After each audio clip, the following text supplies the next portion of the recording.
Absolument. Je pense que c'est le devoir du député d'être transparent envers ses concitoyens, de ne pas faire de mensonges électoraux. Je pense que les électeurs ne tolèrent plus le mensonge électoral. Si les accusations de Pascal Paradis s'avèrent vraies, il s'agit d'un scandale très sérieux. L'attente qu'on vit, là, n'a pas besoin d'être étudiée. Tu as juste besoin d'être dans ton char, dans le trafic, puis tu la vis, la maudite attente, et elle est de plus en plus longue. C'est un projet qui est nécessaire. Et le troisième lien, c'est des véhicules électriques qui vont le prendre de plus en plus. Fait que là, chez moi, avec les GES...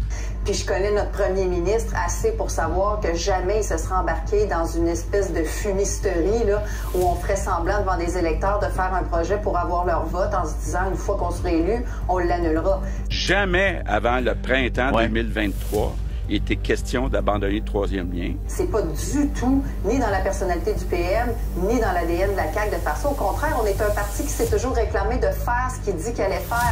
La seule raison pour qu'on l'a abandonné, c'est à cause du télétravail qui réduit l'achalandage sur les deux ponts. Point final. Donc, je ne suis pas un menteur, je ne suis pas malhonnête et j'accepte pas ce genre de commentaires.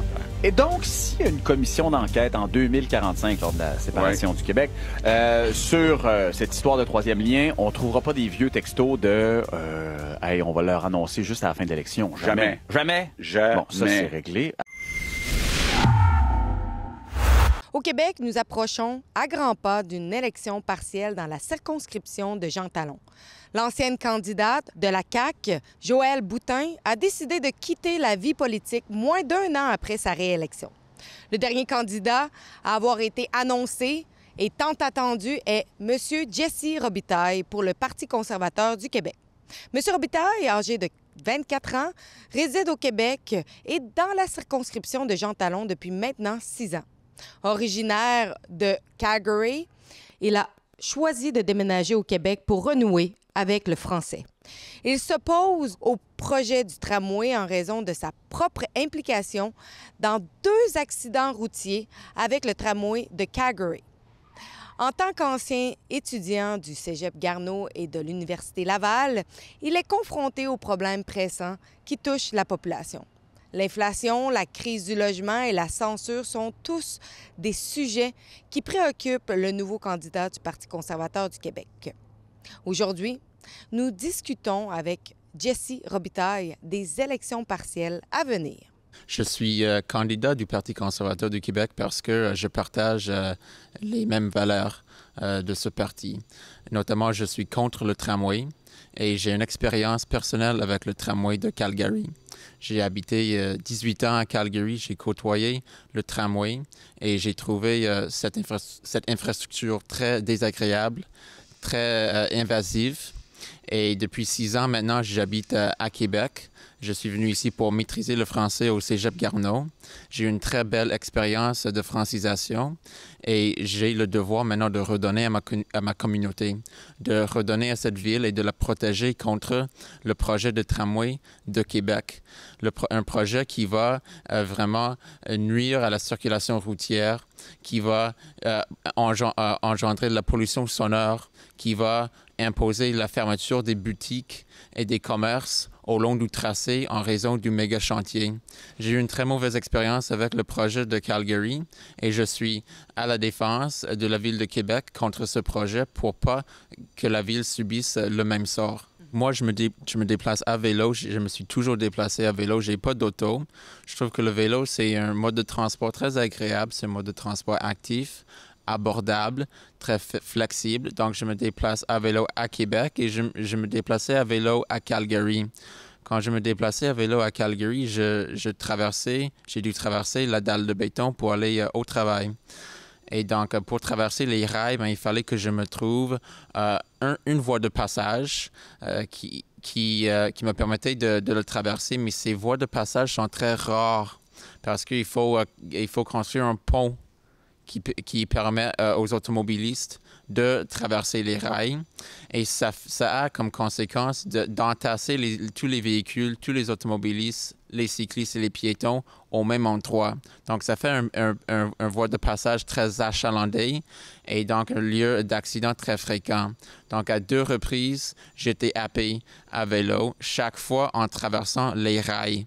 Et donc, à mon avis, c'est une drôle de coïncidence que 100% de mes accidents ont eu lieu quand je traversais les rails du tramway. Puis je connais notre premier ministre assez pour savoir que jamais il se sera embarqué dans une espèce de fumisterie là, où on ferait semblant devant des électeurs de faire un projet pour avoir leur vote en se disant une fois qu'on sera élu, on l'annulera. C'est pas du tout ni dans la personnalité du PM, ni dans l'ADN de la CAQ de faire ça. Au contraire, on est un parti qui s'est toujours réclamé de faire ce qu'il dit qu'il allait faire. Un autre projet qui concerne votre comté est le projet du 3e lien. En ce moment, il y a une grosse polémique entourant le projet du 3e lien parce que apparemment, il y aurait eu un candidat péquiste qui aurait su que le projet aurait été avorté même avant les élections. Pensez-vous que c'est un devoir de, peu importe le candidat qui est élu ou non, s'il contient des informations de ce genre, de le divulguer à la population? Absolument. Je pense que c'est le devoir du député d'être transparent envers ses concitoyens, de ne pas faire de mensonges électoraux. Je pense que les électeurs ne tolèrent plus le mensonge électoral. Si les accusations de Pascal Paradis s'avèrent vraies, il s'agit d'un scandale très sérieux. Donc, présentement, après le recul de la CAQ, le Parti conservateur du Québec est le seul parti principal qui appuie le 3e lien. Et nous sommes les seuls à nous opposer au projet de tramway. Donc, notre plateforme est très claire. Nous offrons une alternative aux citoyens. Nous sommes le seul parti principal qui se distingue en matière de mobilité. Oui, et c'est sûr que les camionneurs aussi ont besoin d'un 3e lien. Les camionneurs qui vont à la Côte-Nord ou au Saguenay ou qui viennent de la Côte-Nord ou du Saguenay pour contourner la ville de Québec, pour rendre la ville moins achalandée, pour désengorger le pont Pierre-Laporte. J'ai l'impression que la CAQ laisse tomber tranquillement le projet de 3e lien. Le PCQ est le seul parti qui défend ce projet. Nous proposons un 3e lien pont à l'Est. C'est le même projet que la CAQ a proposé en 2018. C'est le même projet que les citoyens ont appuyé en 2018. Donc, c'est le projet qu'ils méritent. C'est un projet qui permet aux camions lourds de transporter des matières dangereuses. C'est un projet qui est moins coûteux que le 3e lien proposé par la CAQ, qui risque de ne pas avoir lieu non plus. Et c'est un projet qui doit avoir lieu parce que les gens de l'île d'Orléans ont besoin d'un pont de remplacement de toute façon. Donc, nous proposons simplement de boucler la périphérique. Une autre problématique qui est dans votre comté, c'est l'Université Laval avec la liberté d'expression académique. On peut voir en ce moment les audiences de M. Patrick Provost qui a exprimé ses préoccupations par rapport à la vaccination chez les enfants et en ce moment fait face à des sanctions multiples. Qu'est-ce que vous pensez de ça, cette liberté académique que l'Université Laval dit faire la promotion, mais il semble que ce n'est pas nécessairement le cas? Je suis très préoccupé en matière de liberté d'expression. Je suis au courant du dossier du professeur Provost et c'est très inquiétant. La liberté d'expression, ça ne concerne pas juste les discours qui conviennent aux gens au pouvoir. Il faut permettre un débat démocratique, un débat scientifique et non pas la censure. Et j'ai déjà fait des études à l'Université Laval. Une des raisons pour lesquelles j'ai arrêté mes études à l'Université Laval, c'est parce que je n'aimais vraiment pas le climat de censure, le climat woke à l'université. Donc, je ne tolère plus que les politiciens contrôlent la parole des individus. Au Parti conservateur, nous sommes très pro-liberté d'expression. Nous sommes pour la liberté de choix en ce qui concerne la religion, la vaccination, les soins de santé, l'éducation. Un autre dossier très chaud qui concerne beaucoup les citoyens est la crise du logement. Qu'est-ce que vous pensez de ça, cette crise du logement-là, où ce que l'on voit que ceux qui en font la construction sont en perte d'appétit juste en voyant les étapes de bureaucratie qu'ils ont à passer à travers, ainsi que les nouvelles taxes imposées, qu'est-ce que vous pensez de ça, cette crise du logement? Est-ce que vous auriez peut-être des idées ou qu'est-ce que vous pourriez peut-être faire face à ça? C'est sûr que la crise du logement, c'est un dossier qui me préoccupe en tant qu'étudiant. Donc, Québec et surtout Sainte-Foy. Québec est une ville collégiale, universitaire. Nous avons plusieurs cégeps, une université.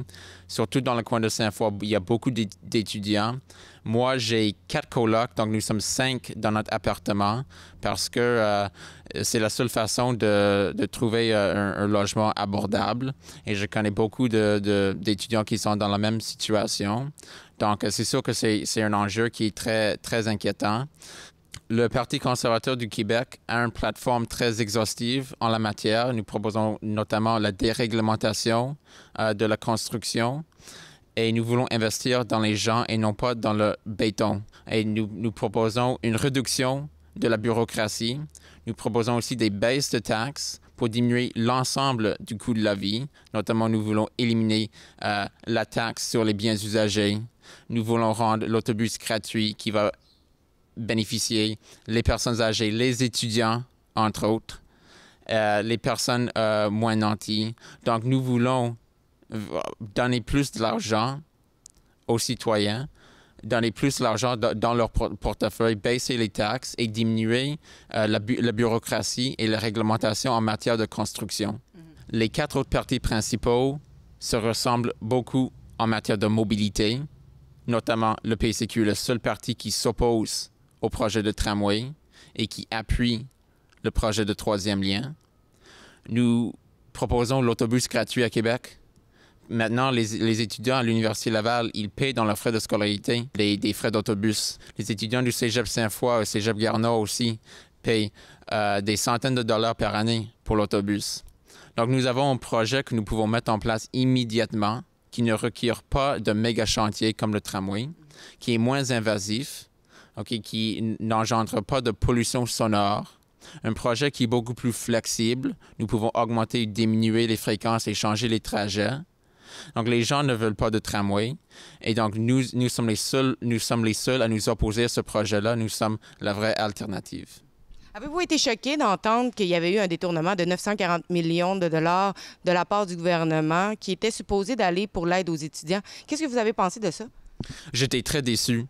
C'est très, très décourageant que le gouvernement lance l'argent des contribuables à gauche et à droite. Nous voulons baisser les taxes et nous voulons baisser les dépenses de l'État. Notamment, nous voulons éliminer les subventions aux entreprises. C'est une façon de sauver l'argent des contribuables et de baisser les taxes. Si vous voulez encourager notre journalisme, vous pouvez le faire via notre site web qui est rebelfieldreport.com. Sur ce site web, vous pouvez nous aider généreusement avec une contribution monétaire, mais également partager nos reportages et nous aider à ce que plus de gens nous regardent. Merci de nous encourager.